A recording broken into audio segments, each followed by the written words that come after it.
Hi, everyone. Welcome. I am so happy to be with my two good friends, Shayna Ackles and Patrick James. Today, we wanted to just add a little value, give some perspective around events and the power that they have for your team, your organization, the leverage it can provide, and how we can maximize events powerfully for recruiting. Mhm, I guess to give a little background, Shayna, Patrick, both of you have been TLs, right? mhm, mhm. Maybe give us a little bit of your background real quick to get some perspective around how you've used events in the past and how you currently use them. Uh, I'll go first and I'll let Patrick kind of take it from there. Um, so I was on the leadership team. I've held every position on the leadership team. Never officially took the TL title. I just pretended to be the TL when I wanted to be. But for 8 years in Alaska, in the Alaska group, and doubled the size of that market center from 200 to over 420 agents when I left.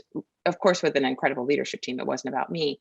But what I learned from that is like the number one greatest recruiting funnel we ever had was events and education.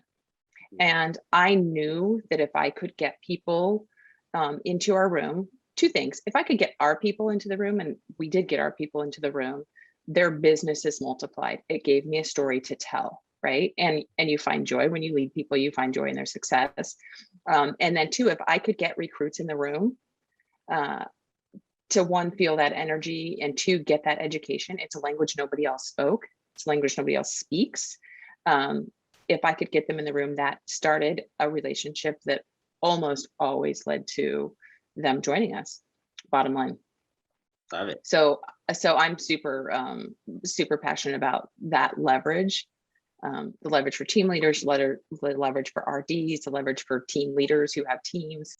Like how can we deliver value that brings them leverage? Patrick, you go. Oh, thank you. Well, I've had the blessing of being a TL for 4.5 years in Denver and in Highlands Ranch specifically, and I agree. It's absolutely, the folks that you surround yourself by is a gauge of your successes. As a team leader, we were always looking for how to maximize our time and how to really create a relationship where, yes, you may have to do some cold calling, yes, you may have to do some asking for business, right, or asking who do you know and how that works. Having an event, hosting an event, going to an event, whether it's in person or in our incredible world of Zoom that we have now, um, it is like hitting the easy button on building a relationship. You build the relationship, you'll recruit. You don't build a relationship, you're just selling. Hmm. So the beautiful Hmm. thing about events, one is, you have leadership there going to it because we're trying to master it as well. And and then we get to have this incredible follow-up script, which is really, really difficult to remember, which is, what'd you think? And then Right. you can totally open the thing up, right? So Hmm. it's you're leveraging through events because you're hitting an easy button. So you're protecting your time. You're coming into this with total value. um we used to, before COVID, we would bring folks to Denver, right? Like Shana, you've came to Denver, and Kristen's came to Denver, and so what we were very proactive about, and what I was very proactive about, is who do I need to know that my agents are going to change their calendar, change their schedule to make sure they're at. And that's how you're bringing value. And I think that's the powerful thing of events. And Hmm. I love events too. I mean, it's great, right? We get to see a lot of our friends and colleagues, and we all learn together, which means all ships rise on an incoming tide. So that's kind of my two thoughts on it.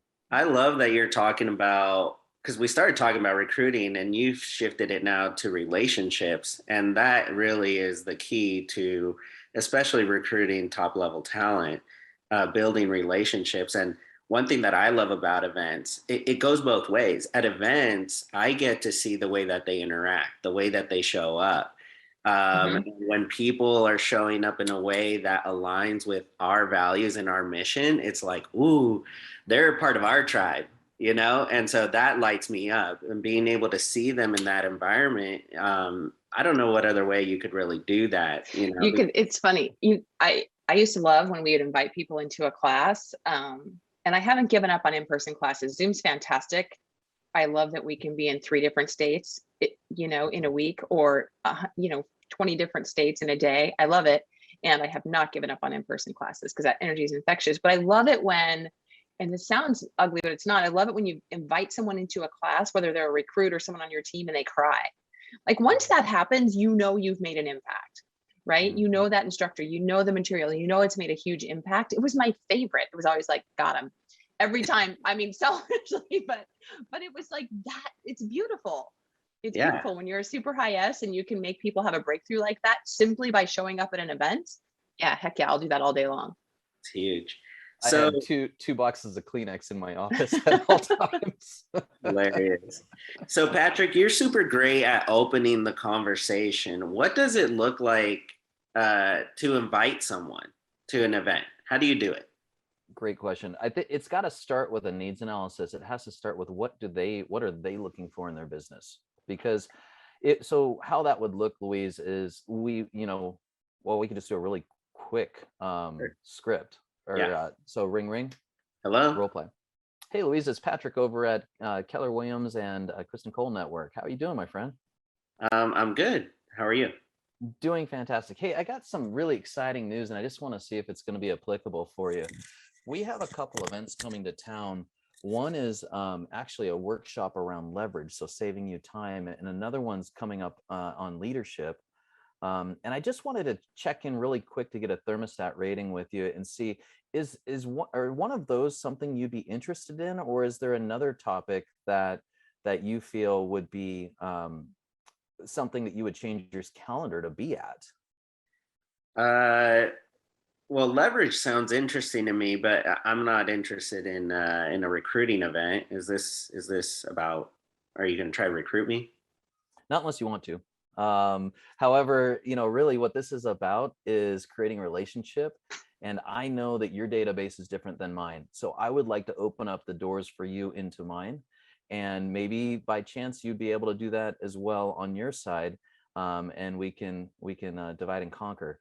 One of the exciting things here that's going on is a coaching consulting company called GrowthWord. That I'm one of the consultants for, and my good friend Shayna owns.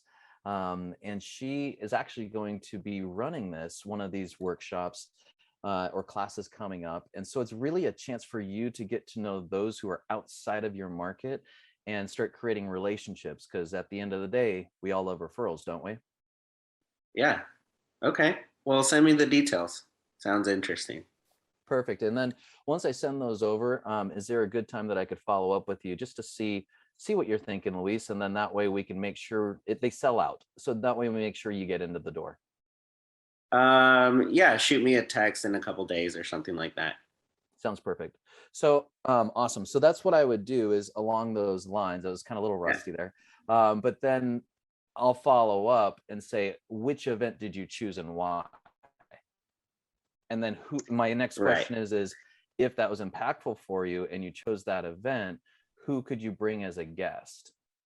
So then that way you're not the only one in the room or the only one on the Zoom. Like I want you to be able to bring your people into this. So then that way they get value as well. Nice. Love it. I loved the coincidence. That was great, you guys. I loved that objection always of, is this a recruiting event? Are you trying to recruit me? And I always like to make things light, jovial. And so I'd go, nope, you know what, Patrick, I promise not to recruit you if you promise not to recruit me.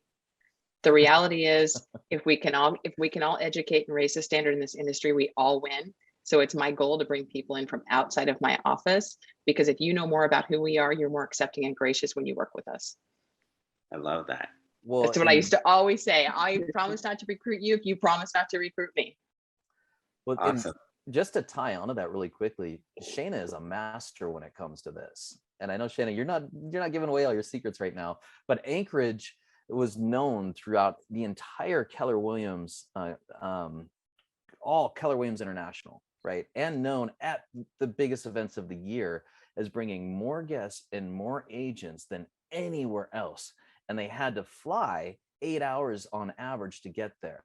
So our big question for events was always turning and looking at our agents and going, hey, Anchorage is bringing 100 agents and guests to this.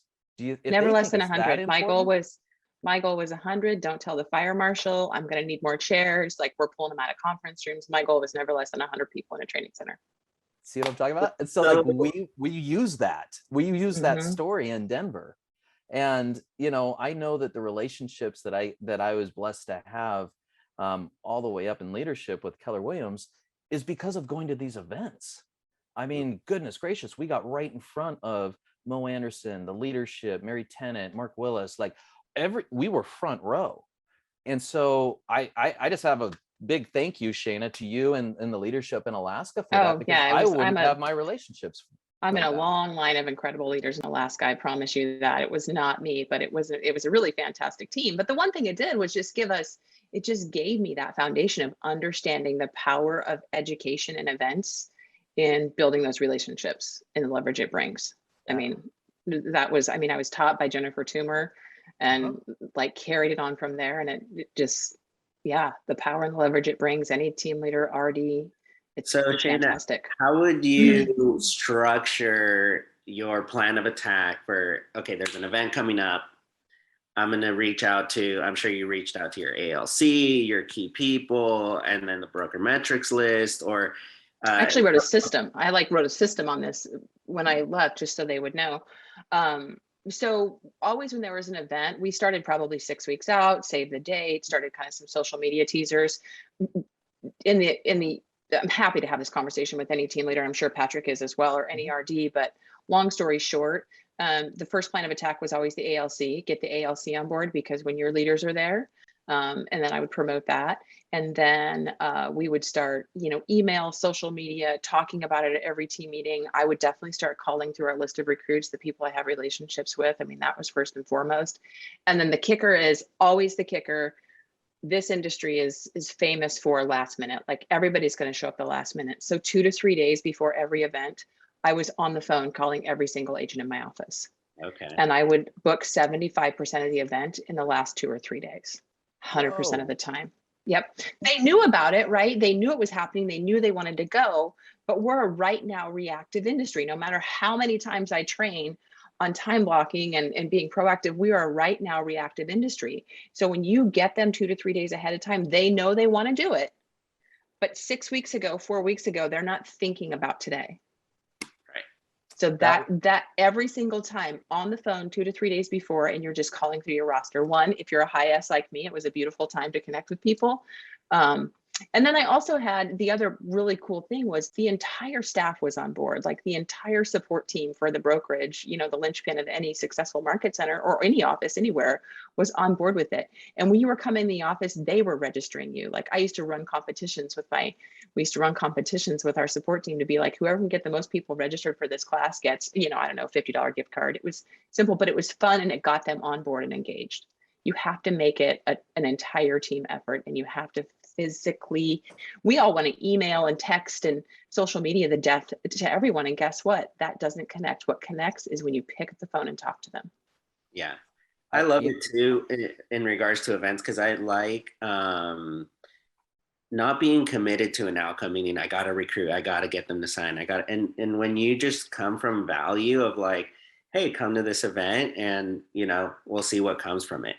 I love that aspect of it, because there's no obligation for them to do anything.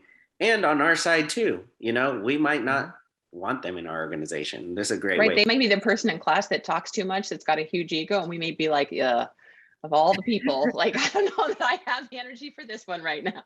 And the truth is, what have they got to lose? In the end, it was like, look, you can come or you can not come. I'm going to have 100 people in this room and it's going to be fantastic. Mm-hmm. What do you have to lose? It's that fear of missing out, right? When you, like, what have you got to lose? Worst case scenario, you spent, 2 to 6 hours with people you hate, and it closes the door forever to any kind of education, right? That's the very worst case scenario. Yeah. And what if? And right. that's such a low percentage of that ever happening. Never happens. It never happens. What you just did was a big takeaway, Mm-hmm. right? Mhm. So why, I mean, that's the thing is, what after the event is over, we know that emotions cause you to act and logic causes you to think. Logic slows you down, emotions speed you up. So that when your emotions are high, when you came out of an event, let's say it's Quantum Leap, let's say it's Atomic Habits, pick your topic, and you come out of it and you got an emotional response, there's a reason. There's a Mhm. reason for that. And Mhm. even if that agent or leader or whatever their role is, I would say this even with other businesses too, quite honestly. But like, even when you're looking at that, why don't we immediately grab them before and just say, hey, I want to do a 25-second quick video testimonial because obviously it had an emotional impact on you. Oh, by the way, who could we invite on your behalf to the next event so that they could have the same type of emotional and same type of feeling, same type. And that's a culture. That's what Mhm. you're doing. You're creating a culture. And Mhm. when you have a culture like that, one, your agents don't leave, right? You just deadbolted the back door. Two, they're going to talk and talk and talk, and they're going to tell their friends, their colleagues, whoever they did that best deal with last year. They're going to call them and talk to them because they're excited. And then three, for those who are not with Keller Williams or just interested in going to an event, if it has that much of an impact on them, even if they're not interested in joining, which is totally fine, we're not stuck on the result here, they also are going to keep the door open for referrals, and the word relationship just became tangible. Yeah. Mhm. So everyone in our industry, and I'm just going to speak plainly, we know that we're getting calls from all different companies right now. We know that there's recruiting going across the board, and there's cyberback recruiters that are calling, right, and working through rosters. Well, the challenge of it is are they really is there really a piece of value that's being presented? So the event gives you an Mhm. opportunity not to overthink the conversation, not to be scared of the 1,000-pound phone, right? But to just make a quick call of pure value to someone else and just say, hey, I have something coming up. This could be awesome. You may or may not want to go to it. If you don't, no problem. Who do you know? And then it Right. rolls. It's like circle prospecting for an open house. We do it, It's like right? circle prospecting over multiple offers. We tell our people to do it all the time. Well, Yeah. what I love too about what you're saying, it just really brought up to my mind of Shayna talked about being intentional 6 weeks prior, and you just went into being intentional and ready. It's obviously not going to be like, oh, maybe when they're walking out or as they're walking out, you're like, oh, maybe I should go talk to them. No, you already know this is what you're going to do post event. And so you're being intentional with that. And this might be a great, we've obviously been talking a little while. And if anybody wants to reach out to Shayna, Patrick, or myself, about how to come up with a strategic plan specifically about an event that you're about to have, or how to do this, we would love to have a conversation with you.